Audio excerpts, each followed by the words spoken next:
நம்ம ஊரில் summer season ஆரம்பித்த வெயில் நல்லாவே அடிச்சிட்ருக்கு.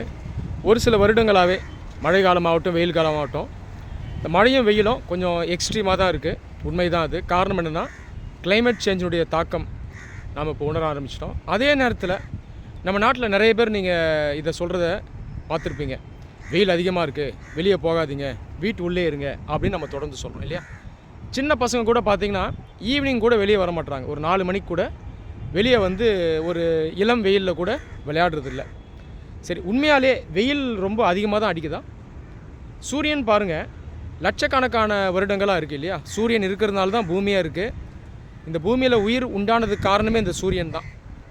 சூரியன் பார்த்திங்கன்னா பெரிதளவில் எதுவும் மாறலை, அதே வெப்பம் தான் பல ஆயிரக்கணக்கான வருடங்களாக இருக்குது இல்லையா. ஆனால் நாம் என்ன சொல்கிறோம், வெயில் அதிகமாகிடுச்சு, வெளியே போக வேண்டாம், உள்ளே இருப்போம் அப்படின்னு சொல்கிறோம். நிறைய பேர் இன்றைக்கி ஏசியிலே தான் இருக்காங்க, வெளியே வர்றதில்ல. சரி, ஏன் இப்படி சொல்கிறாங்க அப்படின்னு உத்து பார்த்தோன்னா இதற்கு சில காரணங்கள் இருக்குது.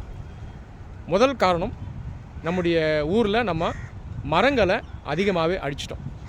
நம்ம வீடை சுற்றி பாருங்கள், எவ்வளோ மரம் இருக்குதுன்னு பாருங்கள். ஒரு காலத்தில் வீடுகளுக்குள்ளேயே மரம் இருக்கும், வீட்டுக்கு வெளியும் மரம் இருக்கும். சம்மர் சீசனில் கூட வெயிலுடைய தாக்கம் நமக்கு அந்தளவுக்கு தெரியாது இந்த மரங்கள்னால. ஆனால் இப்போ மரத்தை அழிச்சதுனால வெயில் கொஞ்சம் அதிகமானாலே நம்மளால் தாங்க முடியல.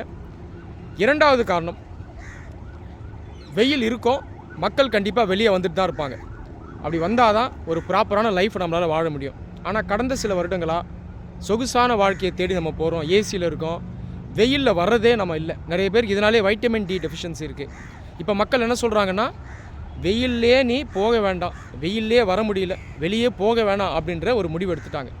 இதுவும் அப்நார்மலானது. குறைஞ்சபட்சம் வெயிலில் நம்ம வரணும். மதிய வெயிலில் வர வேணாம், காலையில் வரணும், ஈவினிங்கில் இந்த மாதிரி நேரத்தில் நம்ம கண்டிப்பாக வெளியே வரணும். ஸோ இந்த மாற்றங்களை நம்ம கொண்டு வரணும். எப்போ இந்த மாதிரி மாற்றங்களை கொண்டு வரோமோ அப்போ தான் நம்ம சுற்றுச்சூழல் இயற்கை பாதுகாக்கப்படும். இயற்கை நல்லா இருந்தால் தான் நம்மளாலையும் இந்த உலகத்தில் நிம்மதியாக சந்தோஷமாக ஒரு 4 நாள் லைஃப்பை வாழ முடியும். மரங்களை வளர்ப்போம், வெயிலில் வாங்க, குறைஞ்சபட்சம் நடங்க. நன்றி.